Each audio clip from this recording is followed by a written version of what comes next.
жігерлерді.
Саламатсыздарбы мекендештер, мына ушинтип биз кезектеги оюнду баштап алдык. Бул Кыргыз Республикасынын эгемендүүлүк күнүнө карата жыл сайын өтүп келүүчү президенттин кубогу жана бул Сы тайпасындагы эки командалар Ысык көл менен Ак Суу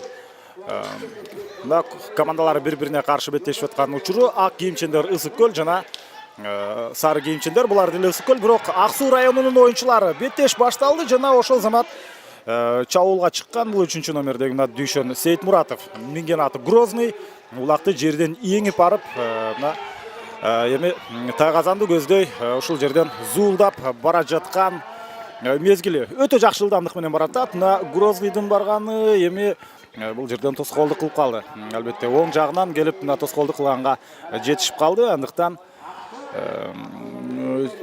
эми Ак Суудун оюнчулары ушинтип беттешти, өтө ылдам жакшы баштады дагы.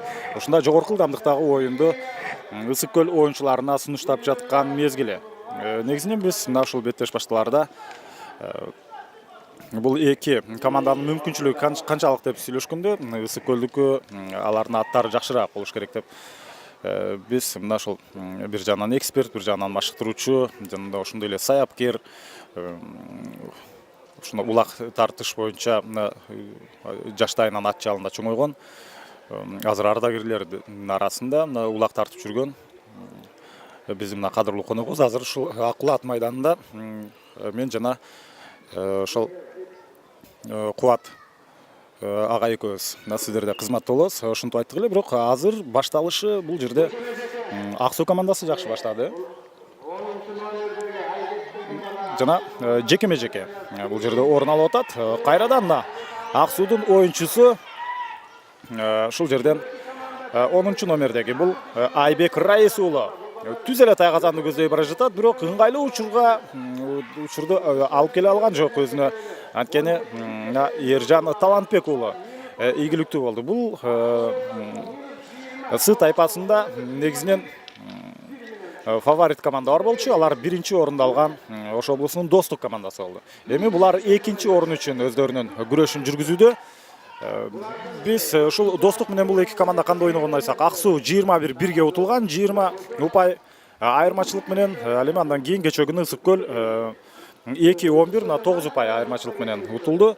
Андыктан экинчи орун үчүн өз тайпасында күрөштү жүргүзүп жаткан мезгили. Биз оюнчулар менен таанышып алалы. Авас Ибраимов Ак Суу командасынын 1-номердеги улакчысы, минген аты Лимон. Ак Суу бул сары кийимчендер да ирет эсиңиздерге салып коелу. Бакыт Жолдош уулу экинчи, минген аты Кыяк. Дүйшөн Сейитмуратов 3-Грозный менен, Темирлан Сапарбеков Тумар менен 4-нчы номерде Адыл Сейтмуратов 5-нчы Таракан, Бакыт Жунушалиев 6-нчы Копейка, Автандил Арзыматов 7-нчы Фунтик, Калыбек Канатбек уулу 8-нчы Ракета менен оюн жүргүзүүдө. Бекболот Кубанычбеков 9-нчы Боня, Айбек Раис уулу 10-нчы Гөгат, Амантур Жолдошбеков 11-нчы Ботогөз, Нуртилек Сейтмуратов 12-нчы Тамчы. Команданын башкы машыктыруучусу Жанат Осмонкулов жана Искендер Кадыркулов Аксуу командасынын жетекчиси. Ал эми Ысык көл оюнчулары буларына ак кийим менен өздөрүнүн оюн жүргүзүп атат. Болот уулу, Азим Болот уулу бул 1-нчи номер менен Аксуу кайрадан чабуулда. Бул чабуулдан кийин гана биз тааныштырабыз. Азыр ушул жерден канча оюнчу жок, дагы деле улак тайгазанга түшө элек. Кармап калды. Кадимкидей кармап калды. Эсептелет. Эсепке кирет, бул жерде. Эменин Аксуунун баласы эрте салып калды. Ошол жерде мына Ысык көлдүн оюнчусу кадимкидей аягына чейин тырышып, улакты кайрадан сууруп чыгып кеткенге аракет кылды. Улак толук тайгазанга түшмөйүнчө ал жерде эсепке кирмейбиз. 1-0 эсебинде Аксуу командасы алдыга чыкты. Биз бул команданы тааныштырып алалы. Азим Болот уулу 1-нчи номер менен Ысык көлдүн оюнчусу, андан кийин Жамгырчиев 2-нчи, Эржан Талантбек уулу 3-нчү, Жаныш Конушбаев 4-нчү, Майрамбек Абдылдаев 5-нчи, Алмаз Корчуев 6, Адлет Усупбеков 7, Айбек Сыдыков 8, Жако Курманбек уулу 9, Бейшенбек Кадырбаев 10, Еламан Болотбеков 11 жана Элдияр Жумадылов 12-нчи. Ысык көл командасынын жетекчиси Айбек Сапарбеков, ал эми башкы машыктыруучусу Талай Ниязов. Мына ушундай курам. Бул ирет дагы Аксуу болуп көрбөгөндөй жакшы оюнду бул жерде улантууда. Азыр улак менен жүргөн Аксуунун оюнчусу Аваз Ибраимов, команда капитаны. Эми бул мүмкүнчүлүктөн пайдаланабы болот. Мына Ысык көлдүн оюнчулары кеч чыгып калды. Аты өтө жай баратат. Мына жетише албай калды. Эмне мынчалык? Бул атаман деген ат. Ысык көлдүн баласы кийип кетпеди. Ана карматып койду. Дээрлик бир ой Азамат. Мына сага өтө кооз ушул жерде. Мына ийгиликтүү улакты тайгазанга салып кетти. 2-0 Аксуу 6-чы мүнөттө ишендүү алдыга чыгып отурат. Ушундай оюнду күттүңүз беле Аксуу командасынан? Аксуу командасы эми бул эмеге себеп дегенде бул менен ушу почти 1 жыл болуп калды. Булардын келип жүргөнүнө. Бул 3-4 жыл. Бул өткөн жылда да келип ойношкон бул жигиттер. Бул кичине караганда тажрыйбалуу. Бирок мурдайкы оюну анча көргө салган жок болчу өздөрүнү. Же баягы чоң достук команда көрсөк, атактуу командага туш болуп калып гана эмесин көргө салышкан жокпу. Кечээ Ысык көлдүн балдары жакшы оюн көргөзгөн. Бүгүн чото анчалык эмесин көргөзбөй атышат. Же баягы жаңы болуп 1-чи тайм болуп өтүп атабы. Мүмкүн ошондой болсо керек. Анткени мына Ысык көлдүн балдары моундай ылдамдык менен эң кечээ ушундай катуу эмелерди көргөзүп атты эле. Азыр Жамгырчиев улак менен. Ысык көлдүн балдары уже оюнга аралашты. Мына эми чындап баратат булар эми. Ысык көлдүн оюнчулары Аксуудан мындай атаандаштыкты күтпөсө керек. Мына ошондой көп мындай тоготпогонсуп го, мындай. Же азырынча 1-чи тайм болуп кабыл ала албайбыз. Мына ошо менен абут эмеге. Анткени Ысык көл оюнчулары Аксуудун ушул достукка каршы ойногонун көрүшкөн да. Анан көргөндөн кийин алар ойлосо керек. Биз эми буларды утабыз депчи, бирок албетте утуш үчүн аны оюн талаасында далилдеш керек. Эми Аккулаат майданында ушундай чыныгы көк бөрү майрамы болуп жаткан учур өтө кооз оюндар. Мына кечөөкү, андан мурда күnkү ушундай оюндарга караганда бүгүнкү оюндар өтө кызыктуу болуп атат. Анткени сиз айткандай деңгээл жагынан, тажрыйба жагынан баары бирдей оюнчулар ойноп атат. Бүгүн ошол эң чоң 3 эме командалар бүгүн беш алууда. Негизинде анча жаш балдар, жаңы келген, айылдан келген балдар жанагы эмелерин укканда эле өздөрүнүн ичине көп жоготууга туушар болуп калып атышат да. Атын укканда, атактуулар дегенде ошо өздөрүн жоготуп коет көп балдар. Мына Ысык көлдүн 3 номердагы баласы өтө чебер бала, минген атадан мыктат экен. 3-чү номер дейсизби? Улак басып бараткан баласы. Капитан 1-чи номерда. 1-чи номер бул Азим Болот уулу. Азим Болот уулу бул өзү карылуу жигит экен өзү дагы, аты да мыктады экен. Мен көрдүм, Тайгазан кандай барып токтоду.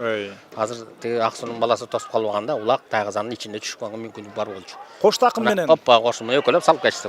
Ушундай эмелерди көрдүм. Мына өзү кооз салды. эсеп сандары кыскарды 2-1. 2-1. Ошол чемеде алды да. Азим Болотулу мына минген аты да бир топ көлөмдүү. Көлөмдүү, жакшы ат бул. Мен ушул атты жарым кандуу ат ушул. Өзү таза кандуу эмес, жарым таза кандуу. Жарым таза кандуу жылкы. Жоондугу, буттарын тигулар баары көрүнүп турат. Чыныгы көкбөрү үчүн жаралган аттар. Чыныгы көкбөрү үчүн гөөдөндү, мойну жоон, бел жоон. Бул аттар ушундай аттар көрүүгө чыдамкай болот. Мына бул ичкерек аттар булар экинчи таймда, үчүнчү таймда өзүнүн кубаттуулугун жоготуп коюшат.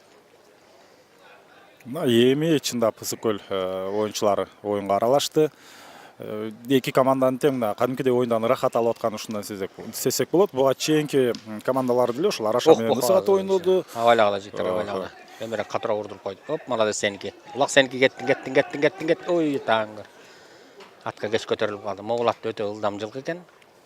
12-нчи номер минген бала. Жеңил жылкы экен. Ысыкөлдүн оюнчусу эле, мына Элдияр Жумадылов. Ошол мына. Торпеда деген. Мына бул балага кетти мына. Мына бул бала дагы мына көрүнгөндөк басты. Эркин Талантбек уулу. Себеп дегенде бул эки Аксунун эки оюнчусу эки жагынан чыгып калды, бул сала алмак эмес. Охо, баарын артта калтырды мына. Мына ушундай. Мына азыр тети оюнчу болбогондо азыр салып кетүүгө мүмкүндүк бар болчу. Бул танагыдай команданы составда салып коюшу мүмкүн азыр парда. Жок, сала албай калды. Аксунун баласы кармап калды. Сколдун балдары биринчи 5 мүнөттүктө чота тигилерди байкашты, анча-мынча көргөзбөй коюшту. Мына уже эми өздөрүнүн өнөрүн көргөздү. Себеп дегенде аттардын дайындыгы, балдардын дайындыгы мага жакты эле. Бул 2-0 деген албетте бул акыркы чечим эмес. Алдыда оюн жаңы башталды азыр. Оюн жаңы башталды. Деле жарым бүтө элек. Биринчи 10 мүнөттө бүтө элек. 2-0дөн кийин бир улак салышты, 2-1. Андыктан Ысыкөлдө толук мүмкүнчүлүк бар. Алгач эсепти теңеп, андан кийин алдына чыгып кеткенге. Мына сүрмө топтун ичинде улак жүрөт. Мына теңдик менен карап баратат. Балдар мына түпсүз келишти. Эң сонун келишти. Өзүнүн баласы тосуп калды, тагын көрдү, көк чыгып кеткен жакшы болмок. Өзүнүн баласы тосуп калды да. Улакты алдырып койду. Улак чыгып кетти, бала чарчап калды. Тосуп алгыла, болду, молодец. Кармагыла. Тиги басып калыптыр. Асынын баласы басып калыптыр. Мына кайрадан эле Азим Болотулу. Улакты оң такымга басып, жок, бул Аксунун оюнчусу кечиресиз, мына Авас Ибраимов. Эми ушул жерден өзүнүн ийгиликтүү жүрүп кетти. Сколдун баласы жүрүп кетти. Сколдун баласы алып кетти. Сколдун баласы алып кетти. Жүрүп кетти Сколдун баласы. Ат үстүндө ушундай улакты тартышуу жагынан да булар атайын чыгарып кетишти. Ат үстүндө дагы атайын машыгууларды өткөрөт, ушулар улактарды тартып. Канча компонент боюнча булар машыгууларды өткөрөт? Эңип кетүү боюнча, анан басып жүрүү боюнча, эңип кетүү боюнча. Анан бул эң күчтүү оюн бул жанагы коргоочулук. Оюнчуну ушуга катуу дайындаш керек. Ар бир оюнчу коргоочулукка жарай бербейт. Мына да өтө чоң чеберчиликти аттагы балдарды ылайыкташ керек. Коргоочу балдар, жүрөктүү балдар керек. Өтө тез кыймылдаган, анан тез чечим алган балдар керек. Кээ бир балдар кичине мындай токтолуп эметип калат. Жалпы оюнду окуй билген, окуй билген, шартка, өзүнүн оюн таласындагы шартты пайдалана билген бала. Мунасага бир колу менен улакты эсепке кирет болду экен, жерге түшүп калды менин оюмча. Түртүп салып жиберди, кирбей калды. Жерден салды.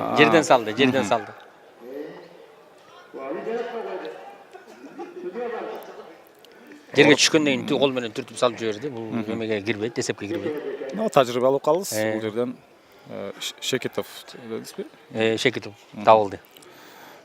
Шекетов. Бул атактуу оюнчу, Дордойдо өмүр бою ойноду. Мунун кличкасы Марадона.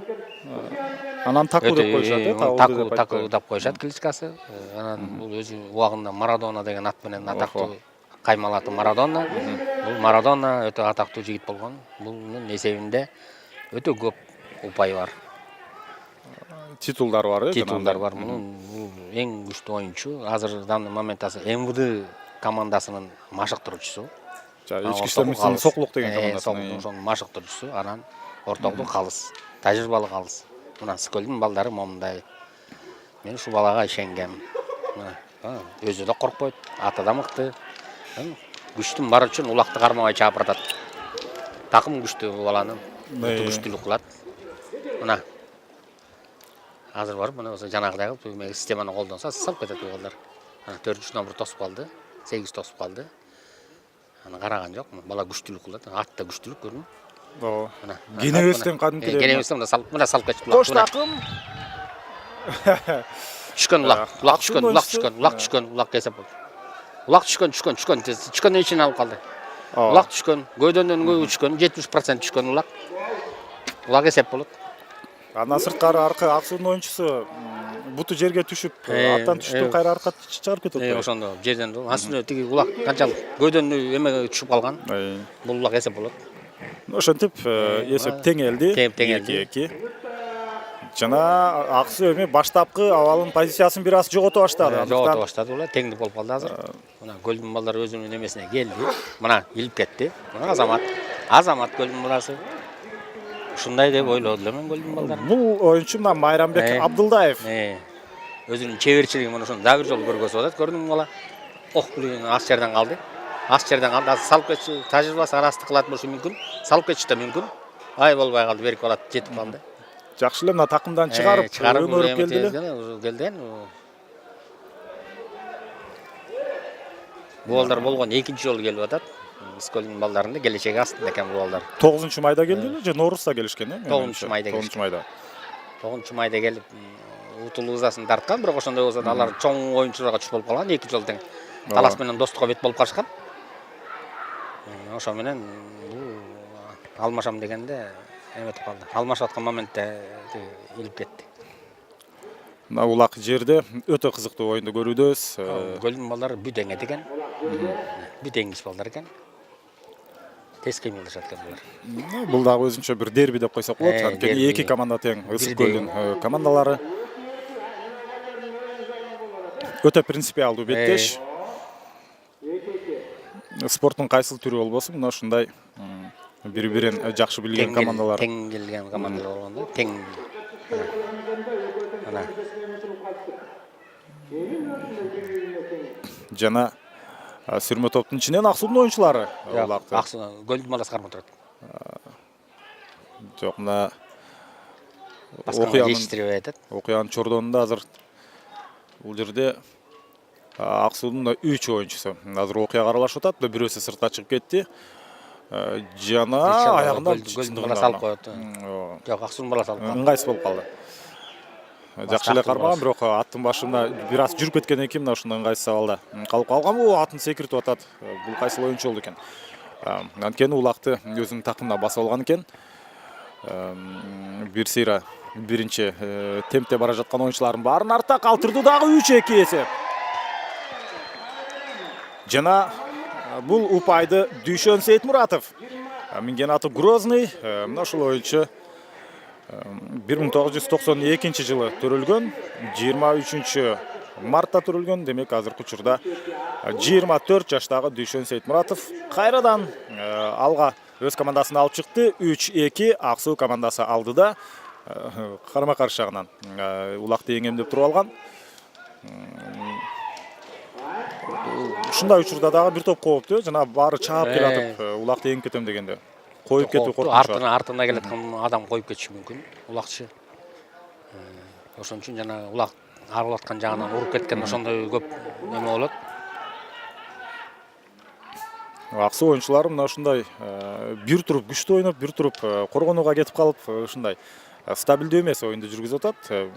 Алгач 2 упай алды, андан кийин 2 упай өткөрүп алып, кайрадан дагы бир ирет улакты тайгазанга салган. Азыр болсо мына улак менен жүргөн алдырып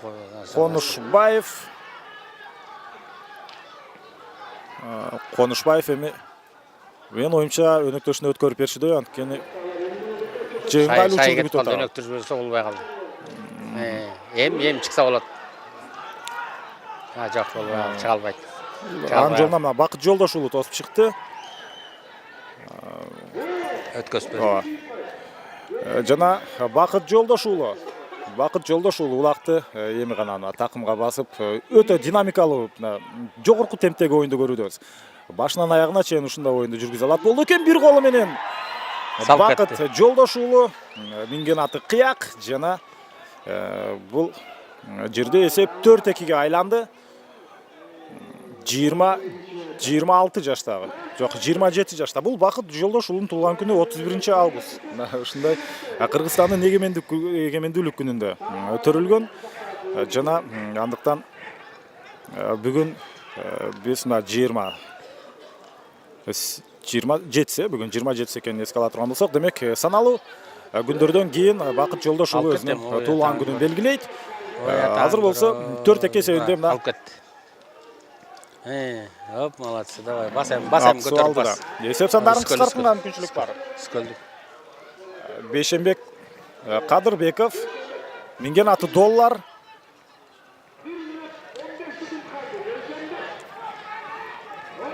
Аты мыкты окшойт, Аты жакшы, ортого турат.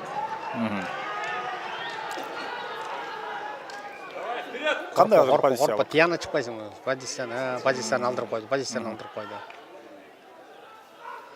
Булар ушуна экинчи жолу келди. Тияксы балдар буларга караганда тажрыйбалуу кылат да.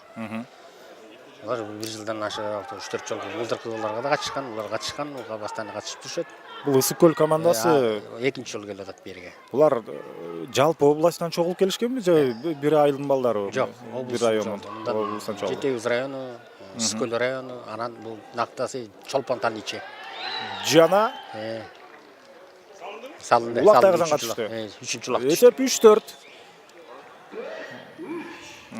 Да. Аксуу командасы азырынча алды да, бирок эсепти кыскартты. Бул жерде албетте бир оюнчунун эмгеги эмес, бул жерде 2-3 оюнчу ушундай. Бул Улактын Тайгазанга салынышына ушундай өзүнүн салымын кошту. Биринчи тайм аягына чыгып 4-3 эсебинде аяктады. Алдыда дагы мына ушундай кооз оюндан 2 тайм бар. 20 мүнөттүктөрдөн 40 мүнөт жалпысынан Ысык көл менен Аксуудун кызыктуу оюнун кийинки 20 мүнөттүктөн көрөбүз.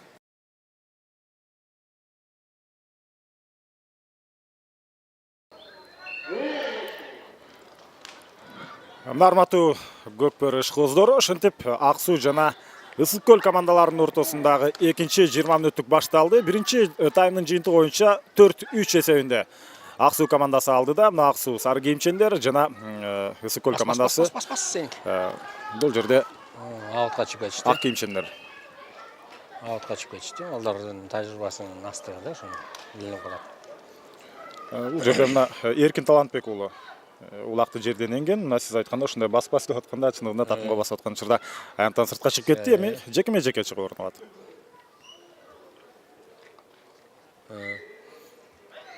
Азыр болсо Аксуудан Айбек Раис уулу оң жагыңды бербе деп айтып атышат. Бул жерде Эми ал ортодогу аттардын эмеси да ыктыгынан ошол бир ат ошягын ыкталуу көрүнүп калган. Аксуунун баласы илип кетти. Андан эпчилдигин көрбөстү. Мына бул Айбек Раис уулу. Бул эми кандайча деңгээлде чабуулап өтүшөт. Молодцы. Азаматтар. Тактичтен барат.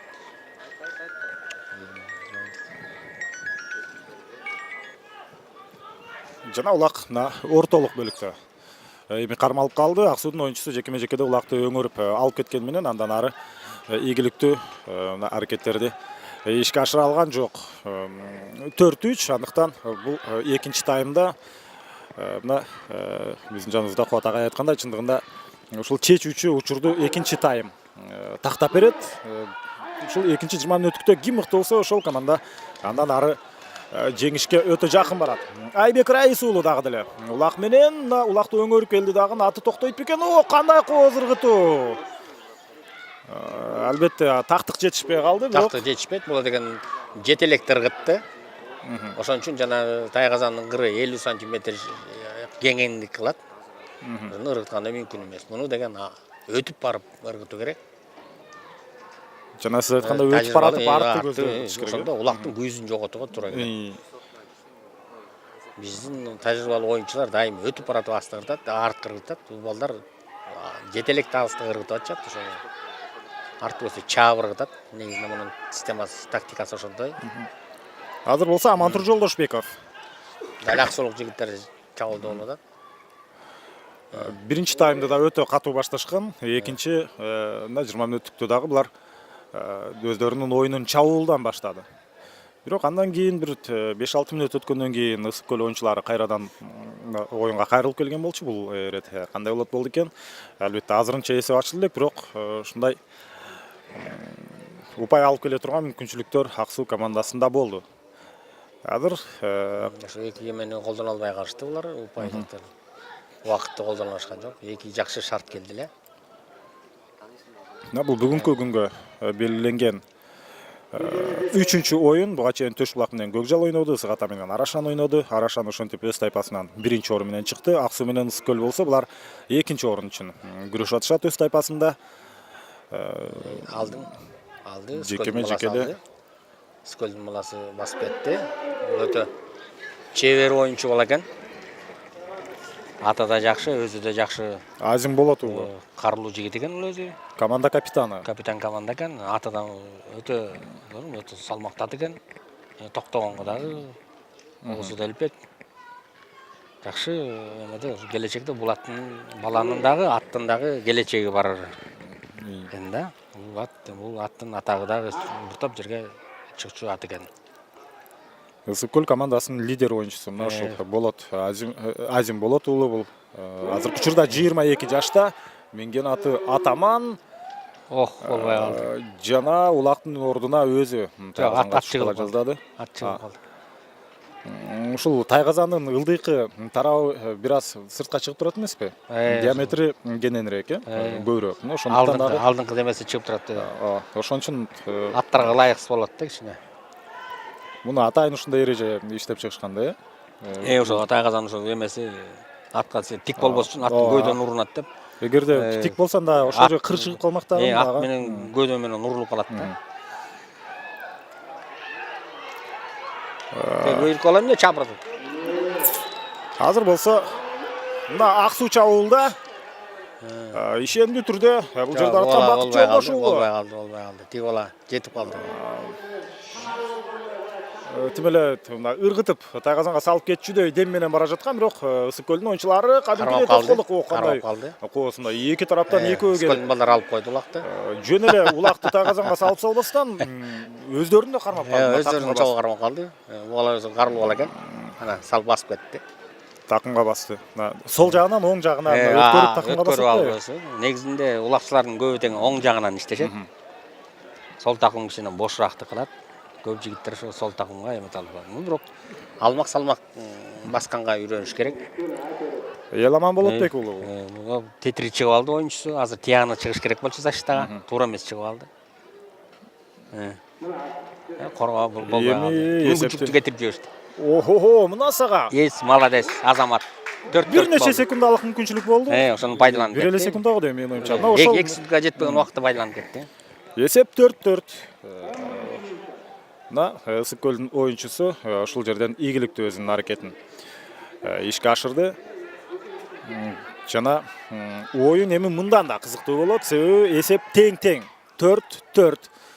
Ысык көлдүн оюнчулары бир аз мына белгиленген чийинден бери чыгып алып атат. Ошон үчүн бул жакта чыгып алып атат окшойт.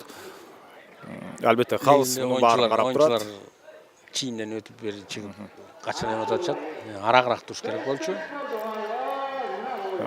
Эсеп 4-4. Чыныгы оюн. Азыр Аккул ат майданына келген көрүүчүлөр да эч кандай. Азамат. Өздөрүнө ыраазы. Жамгырчиев.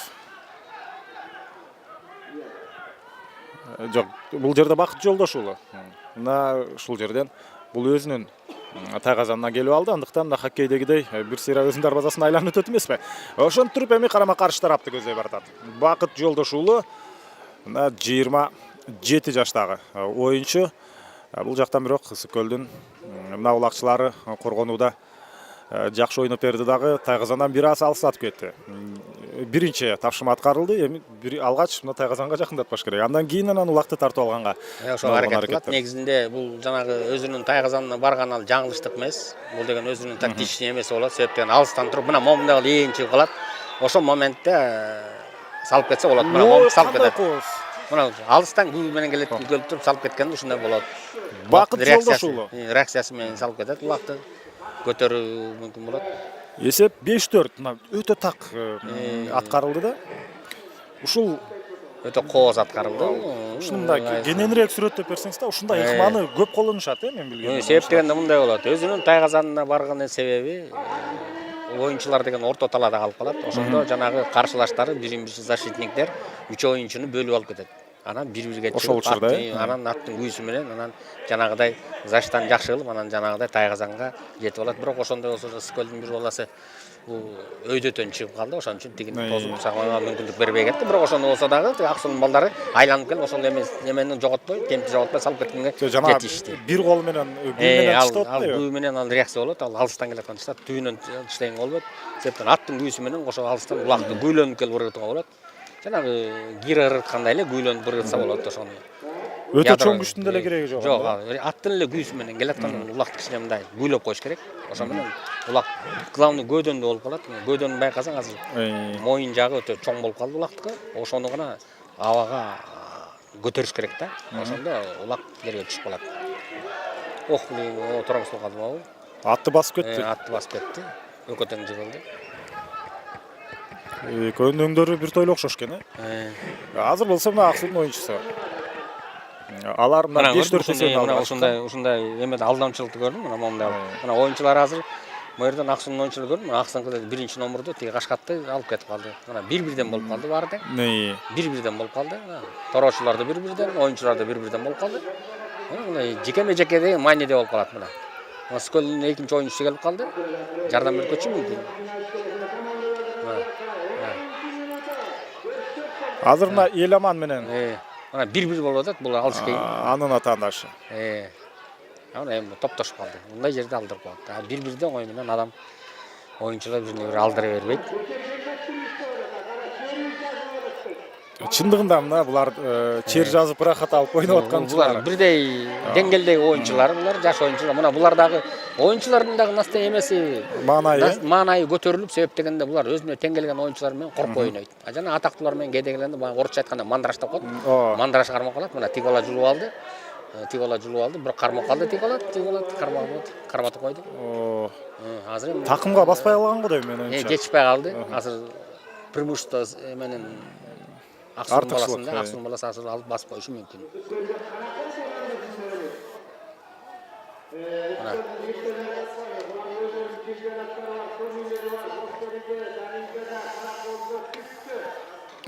Мына чындыгында азыр бул жерде Алпаруш айтып аткандай, булар ушул өздөрүнүн регионунда бул тандалма балдар. Анан бияка биринчи, экинчи жолу келип атышат булар. Ошол жакта ойноп жүрүп, анан бири-биринин оюндарын көрдү да, ар кайсы командадан чогултуп тандап алышат анан өздөрүнчө. Анан облустан атайын баягы эме айткандай калыстар бар. Айылдын аксакалдары, өскөндө ветерандар, эски улакчылары, ошолор сүйлөшүп, бул бала жарайт, бул ат жарайт дешип, ошол балага атты ылайыктап берип, анан ошондо тандап алып барышат. Жана эсепти теңегенге азыр мүмкүнчүлүк бар, бирок тиги менен Аксунун оюнчуларын көрдүм, үчөлөп азыр тосуп калышты ортону. Атты туура салып салды, тиги 8-чи номердагы бала эң сонун тосту. Бул эми салдырбайт. Экөөлөп коюшту мына. Даже үчөлөп кармап калышты. Сколдун баласы кире албай атат. Сколдун баласы жаңсыз калып калды. Азыр жана 3 оюнчу кирип кетти. Даже 4 оюнчу кирип кетти Аксунуку мына. 4 оюнчуга жаңсыз өзү бет болуп калды. Өтө жогорку темпте оюн жүрүп атпайбы? Эми ушул 3 тайм бою ушундай ылдамдыкта оюнду жүргүзүү кандай мындай мүмкүнбү негизи? Эгерде командалар бирине бири тең келсе мүмкүн болот. Эгерде тең келбесе, бир команда үстөмдүк кылса, анда мүмкүн эмес болуп калат.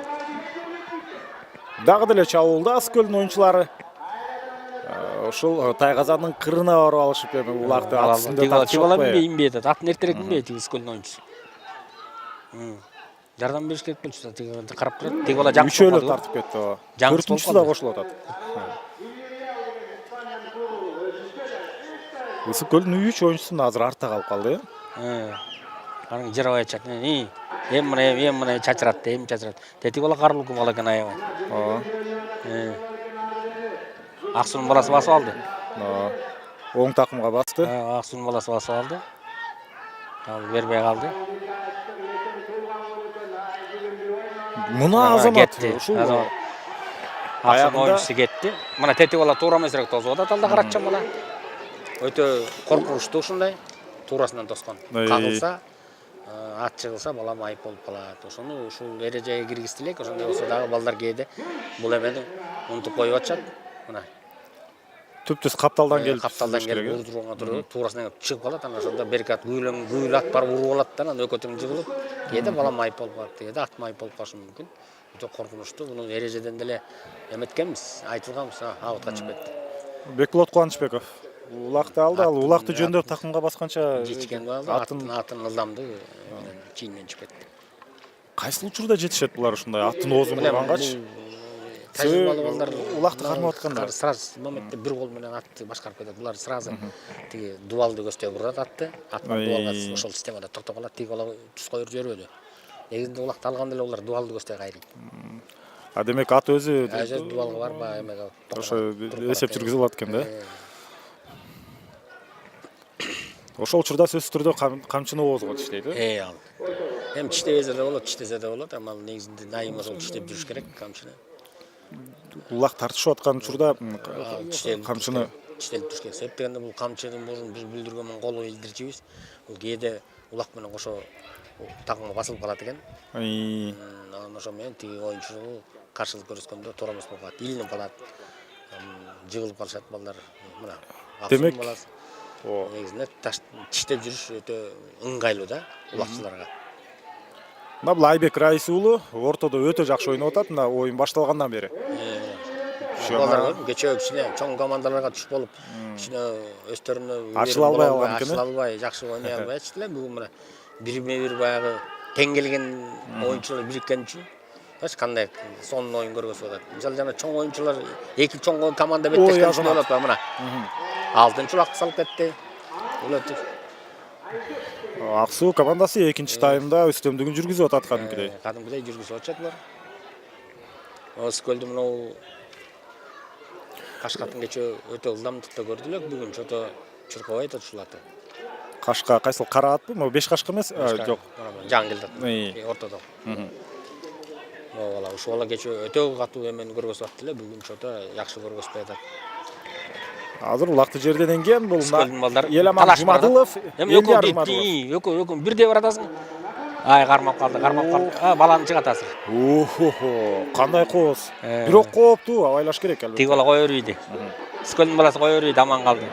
Кое бергени жакшы болду менин. Кое берген үчүн аман калды. Болбосо улак менен кошо аңтарылып түшүп. Тартпаш керек, баланы азыр эме болуп калышы мүмкүн. Чындап эле эгерде бул туура эмес, бул эмеге правилага жатпайт, мындай тартпаш керек. Тартып бала жыгылып калат. Мына Калыс ортодо кайта бастырды улакты. Чындыгында абайлаш керек. Мындай жерде эгерде ошол жерде арты менен кулап кете турган болсо, анда түз эле кара куш мээси менен ушул жерге кулап түшмөк. Ат деле бийик да бир топ, ал жерден күй менен кулаганда. Мына азыр өтө жогорку чыңалуудагы оюн жүрүүдө. 6-4 менен Аксуу командасы алды да. Алып кетти Аксуунун балдары. Аксуунун балдары алып баратат азыр улакты. Басканга жетише албай калды басканга. Өтө жогорку ылдамдык. Мына 3-өө калды, 3-өө салып кетиши мүмкүн Аксуунун балдары. Бир кол менен ой Азамат. Көрдүңбү жана салып атканда көрдүңбү? Гүйлөндүрүп этекте кое берип улакты ылдыйлап туруп, анан кайта реакция менен күч кылып, баягы гүйлөндүрүп салып атат да. Ооба.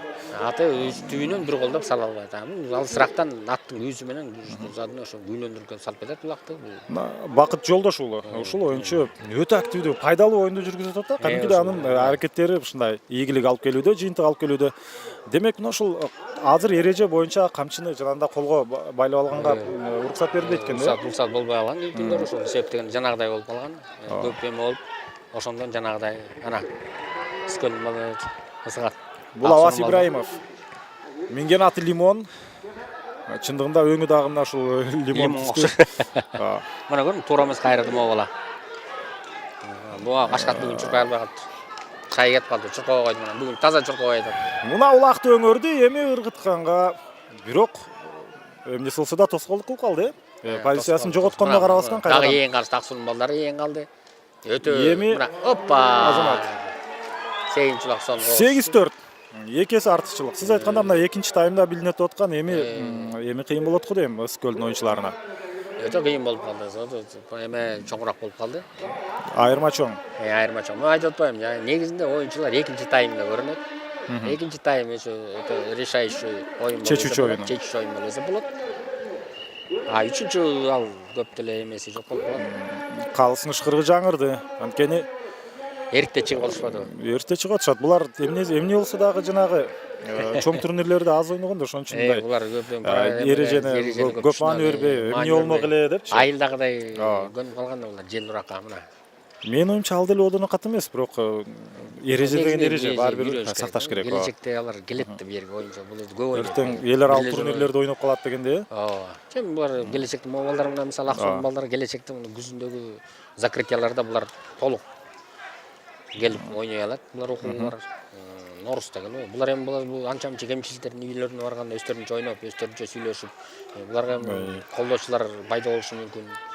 Ошолор менен такташып коюп, бул атуу жарабайт экен, бул атуу жарайт экен деген немелер, сезимдер пайда болуп, анан бул балдар ошолордун кемчиликтерин баарын оңдошот.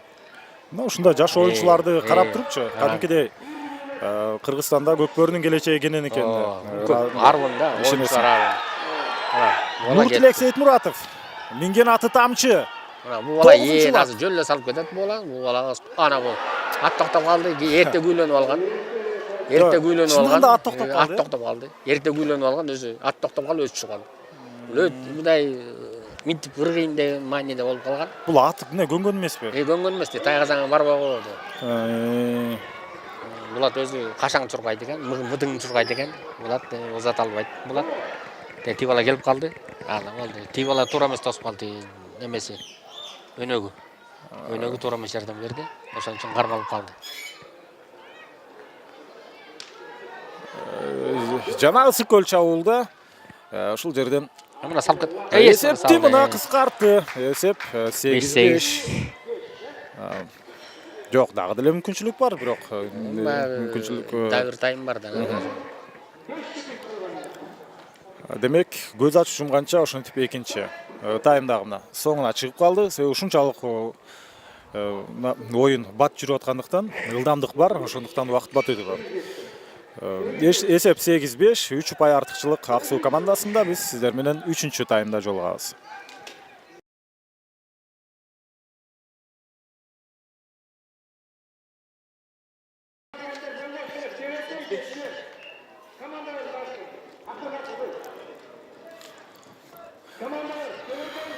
Урматтуу көкбөрү ышкоздору, ошентип Аккулат майданында Сы тайпасындагы командалар Аксуу менен Ысык көлдүн ортосундагы 3-чү тайм башталды. Эсеп 8-5. Аксуу командасы алдыда. Аксуулуктар сары кийим менен, ал эми ак кийимчиндер Ысык көл командасынын оюнчулары. Бул жерде мына беттеш башталган деле бир оюнчу атынан мына ыргып түшүп калды. Бул 9-чу номердеги Ысык көлдүн оюнчусу мына Жако Курманбек уулу.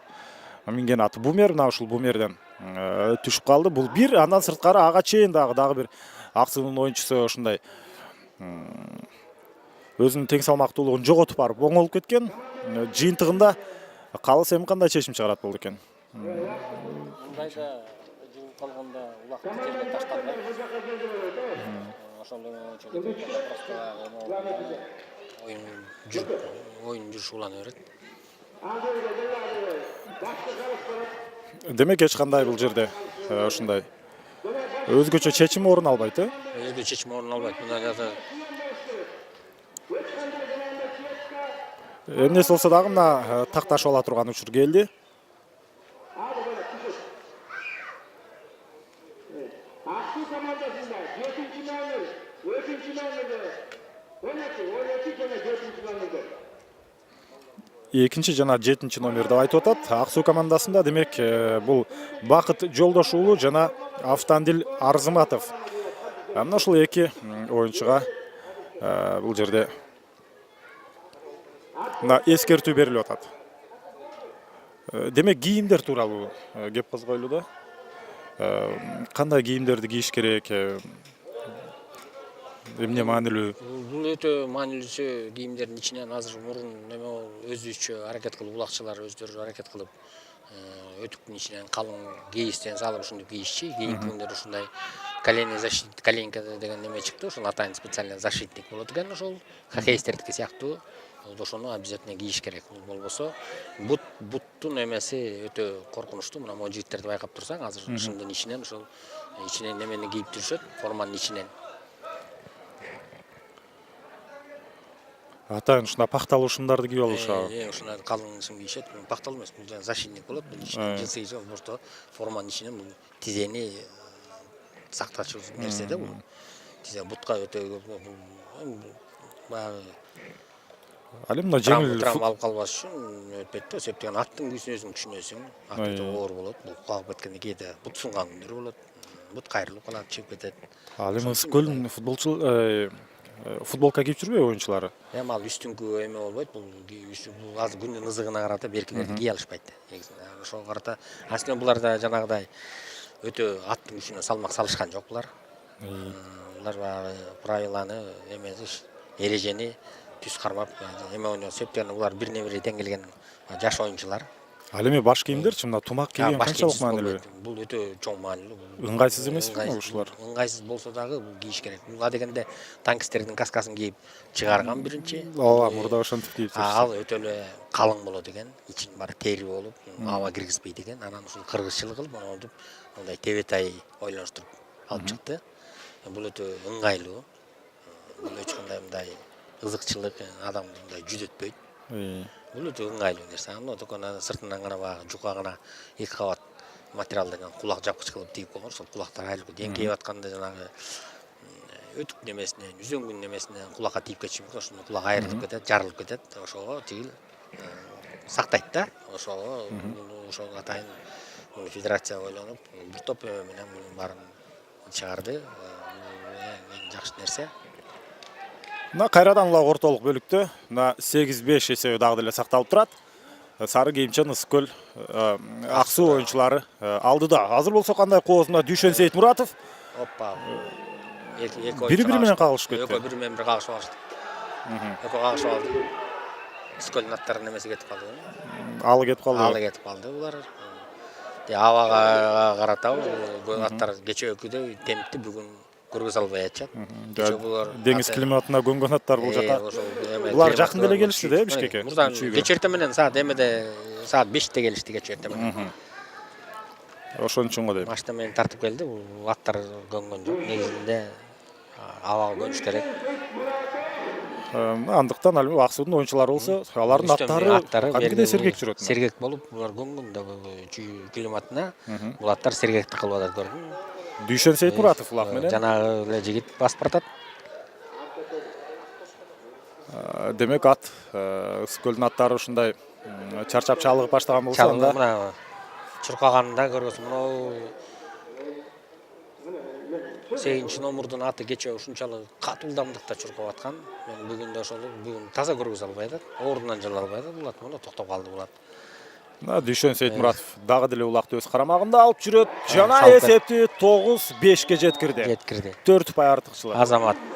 Дүйшөн жакшы ойноп атат. Минген аты Грозный. Ушул келечекте ушул балдарды өстүрүү керек да. Ушул балдар ошон үчүн ягы өстүрүү ушундай жаштардын арасындагы турнир өткөрүш керек да. Ошо федерация ошону ойлонуштуруп атат. Ошондо ошол иштин ашса, ошол только гана жаштар, эски улакчылардан кирбеш керек деп айтылып, ошонун баарын көндүрсө, ошонун баары баспайсың эми. Басты.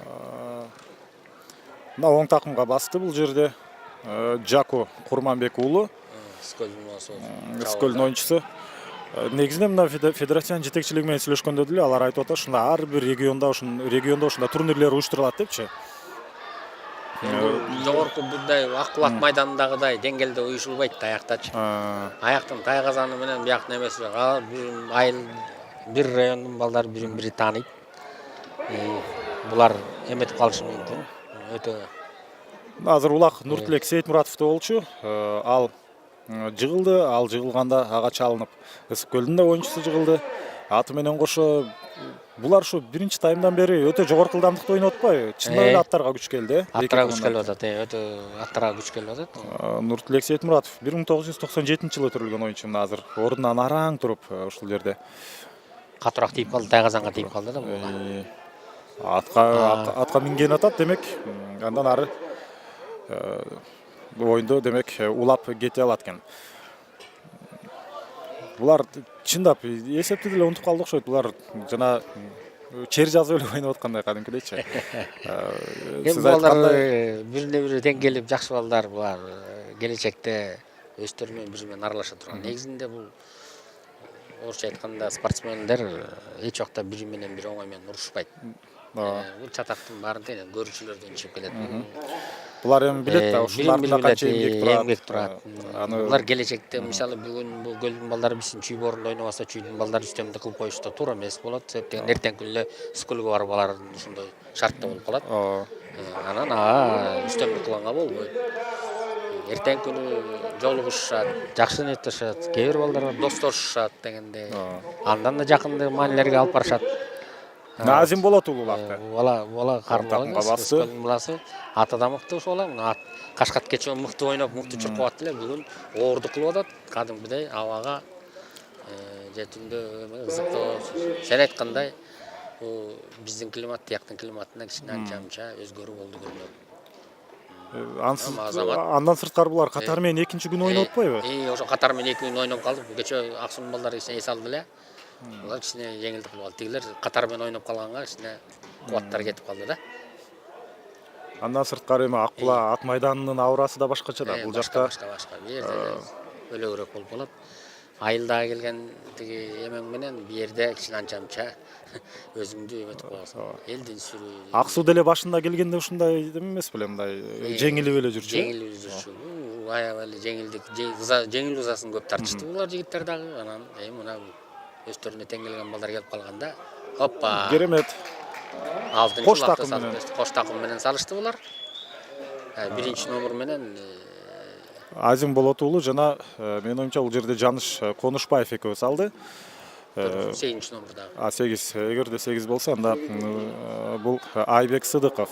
Айбек Сыдыков деген. Арча торуну мүнүп жүргөн оюнчу. Мына ушул жана Арча тору боюнча бир аз маселе болду окшойт. Аттарын тактап минген аттарын кайра Биякта чүйүп жүргөн аттар деп окшош экен да. Тиги башка оюнда жүргөн атка окшош экен да.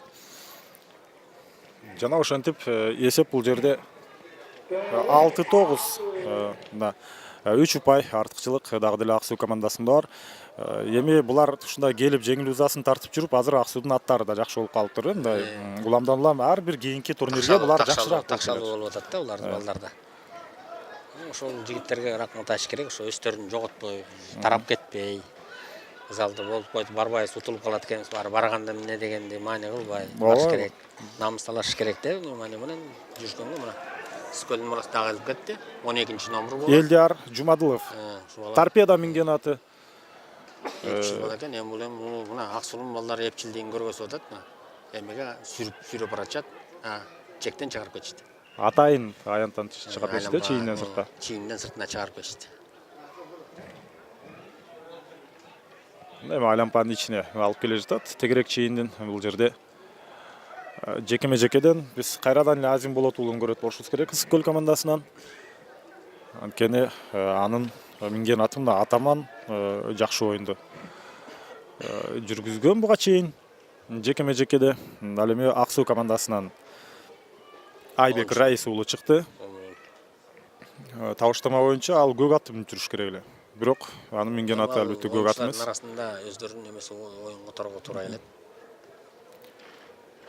Бир баланын оюну жакшы жүрүп баштайт, кээ бир аттын оюну жакшы жүрүп баштайт. Ошолорду чогултуп туруп балага ылайыкташтырат. Негизинде оюндун шарты ошол. Тигине Скөлдүн баласы. Азим Болот уулу пайдаланылбай калды. Болбой эле Катар менен 2 күн ойноо бар күч келет экен. Күч келип калды. Келе калышып эле ойношту кечээ бул балдар. Түндө да аттар кичине ылайыгы жерде туруп калса керек, эште калышты эле.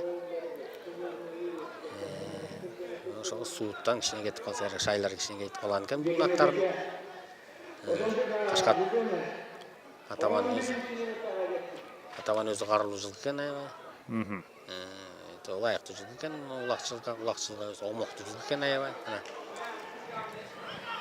Бул жыл пайдаланылбай калды. Аксунун баласы алып кетти. Айбек Раис уулу. Кадимкиде Аксудун аттары шуулдап жүрөт да, салыштыргандачы. Ылдамдыгы күчтүүрөөк болот. Көрдүм айган. Аксу көлдүн балдарынын аттарына караганда Аксунун аттары ылдамдыгы күчтүү болуп атат. Болгону 20 жашта мына Айбек Раис уулу.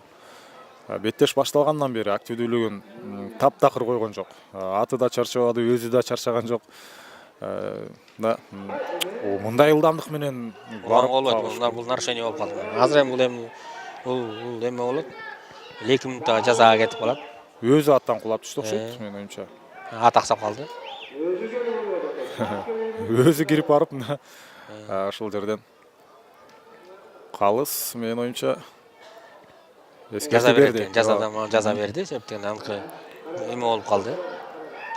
Салып кетишти, пайдаланып кетишти. Жана ал учурда мына 10-чу убакты. Эсеп 10 жана 6. Аксуу командасы алдыда. Эреже боюнча мына Упай улак тайгазанга түшсө бул кайра келиши керек да. Же бул ага чейин салынды деп эсептелип калды. Мына 2 мүнөткө жыгылды, 4-чү номердеги Жаныш Конушбаев.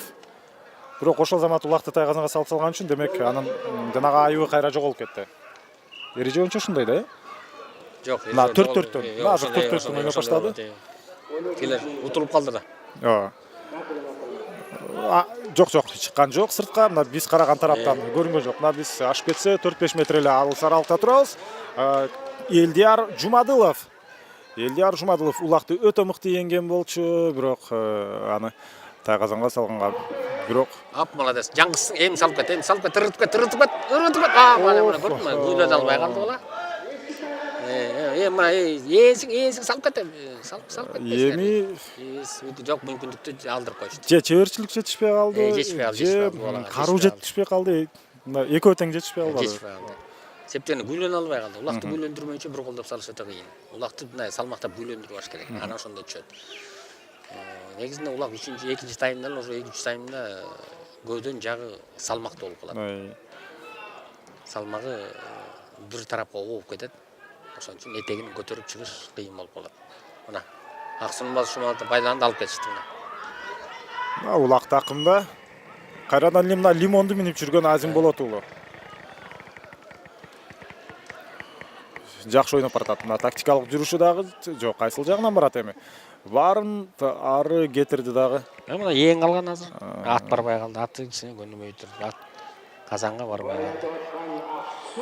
Булар ушул эми көлдө өздөрү ойноп жүрөт. Алар мына жер улак ойношобу? Жок, аякта эле тайгазандар бар да. Тайгазан бар, көбүнчө жер улак ойношот.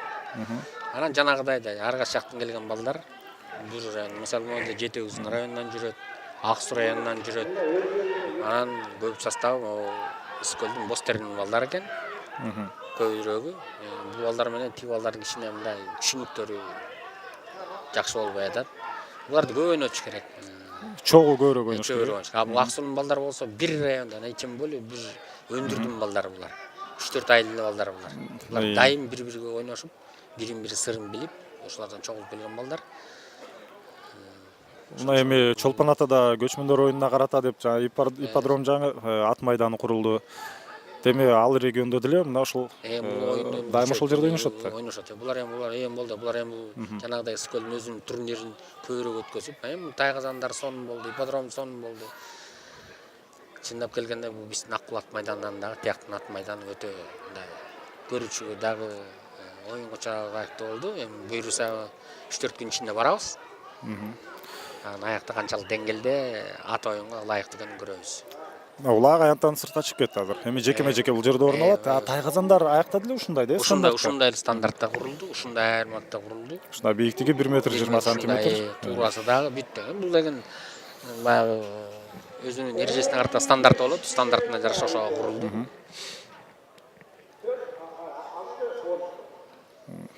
Мына 6-10 Аксу командасы алдыда азыр жекеме-жеке чыгуу кайрадан орун алат. Мына ортодо буга чейин Жалаң Азим Болот уулу чыгып аткан болсо, бул ирет Ак Суу командасынан дагы деле ошол Азим Болот уулу атаман менен ага каршы Айбек Раис уулу. Аңдарып кетти. Басып алды. Жетише албай калды аңдар. Сол такамга. Вала оң сол деңет экен, бул өзү айтат го, ушу көлдүн ушул баласы өзү кичине ыкчыл, карулуу да бала экен, аты да жакшы экен. Өз команданын Лидер лидери экен да. Ошентенде ошол өндүрдүн лидер болот экен, ат мыкты экен, атты ашат экен. Атты жакшылап өтсө, бул азыр ушул ат өзүнүн чыныгы пик форма деп коет эмеспи? Формасында ошондойбу же дагы тапташ керекпи бул? дагы тапташ керек, эти оорураак экен. Мындан да эт бирөөк экен бул. Машыктыр азыр. Демек ал мындан да жакшы ойной алат. Мындан да жакшы, мындан ылдам жүрө алат. Аты туруп калды, аты шай болуп калды баланын. Анткени көп жумушту ушул аткарып атпайбы азырчы? Анын өнөктөштөрү көп ойной албай койду дагы. Бир нече. Азыр болсо Скөлдүн мына аты начар ат экен, алда бараткан. кара аты? Жок, карабыз. Астындагы сурат, дети сурат. Сураты Чуркашы дагы, немеси дагы бул команданы көп узатканга, жардамчылыкка жарабайт, өтө ыкшоорок ат экен. тарбиядан эмеспи ал же өзүнүн дээринен? Дээринен. Карабай жылкы турбайбы, бул улакчын аты боло албайт. Бул өзү мындай жөнөкөй карабайым жылкы экен да, мындайча айтканда карабайым эмеси жок. Жумуштун жылкысы. Жумуштун жылкысы да бул. Чындай мына салышты. Жок, жетишпей балдар алып калды. Кырына туруп калбады Кырына кайрадан. туруп калды. Чапчаганда тора эмес чапчып калышты. Малатсы. Ак Суунун балдары катуу киришти. Өзү тора эмес болбойт, Ак Суунун баласы азыр. Алдырып берет азыр. Айтпадым, алдырып жиберет, көрдүңбү? Кирбеш керек болчу да. Бир гана Айбек ушул жерден Раис гана тартышып калды ушул бала, мына алдырып койду. Жана малатсы. Эмеден таягынан да жүрүп чыгып кетишти. Заштан жакшы кышты, Скөлдүн балдарында деле улак. Мына аттын начарлыгын азыр көрөсүң, көрдүңбү? Токтобойт дагы, баш ийбейт да, көрдүң? Кетип баратат. Жетелесе да көнбөй атат, көрдүңбү? ооба. Мына. Бирок булар деле жаныбар да, кадимкидей жана убакыт өткөн сайын чарчап чалыга баштады. Демек эсеп болсо мына 16 болуп күү менен барып алмашууда турган аттарын аралап кетти. Дагы деле бири-биринен улакталашып жүргөндөй. Аянттын сыртында Улат мына ат чарчаганда ушинтип качып калат. Көрдүңбү? Сыртка чыгып ат эс алгысы келет. Ат чарчаганда ушинтип качып калат. Кечээ кат ойноп койгон, аябай достук менен өтө кат ойногон. Аттар бүгүн шай кетип калыптыр. Демек тактикалык туура чечимдер чыгарса болмок экен. Ансыз деле достукка утулаарын билсе, бүгүнкү күнгө күчүн сактап койсо болмокпу? Балдар аны түшүнүшкөн жок. Өтө катуу достук аябай туруштук беришти булар. Достук болбосо өтө эле көп санда улакташып коймок кечээ. Ооба, себеби эмне болгондо мына Ак Суу 21-1 утулган достуктанчы. Ал эми Ысык көл болсо 2-11 утулган. Ошо көп катуу булар каршылык берди да. Ошонун жыйынтыгы азыр ошентип принципиалдуу беттешти. Мында өзүнө ылайыктуу балдар келгенде, онтип утулуу азасын тартып атышат да. Мына кеттик, мына ээн болчу, мына көр, ат чуркай албай калган бул. Көр, кашан аттын шайы жок. Көрүнүп турат, аттын шайы жок экен. Бул эменин аттарын көр, тартып барса дагы ылдамдыкта, жогорку ылдамдыкта баратат бул аттар. Мына шай кетип калды аттын.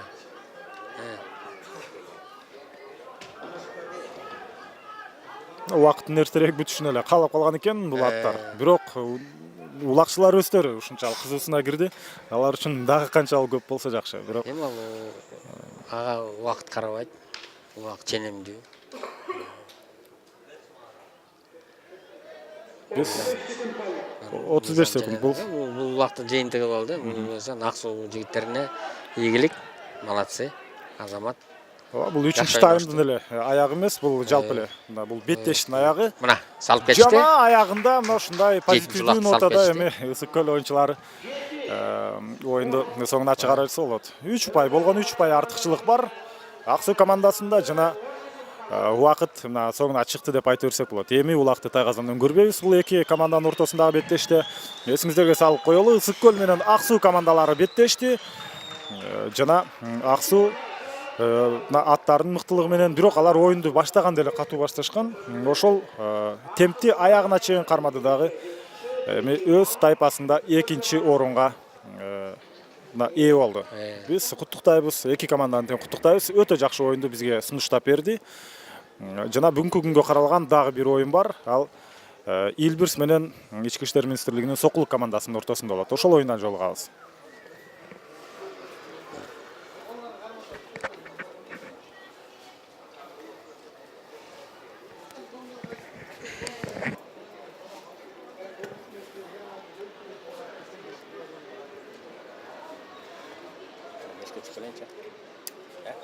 Tuvaletke? Ha, bol жерде эле, билесиз да. Rahmat aytib qo'yaylik.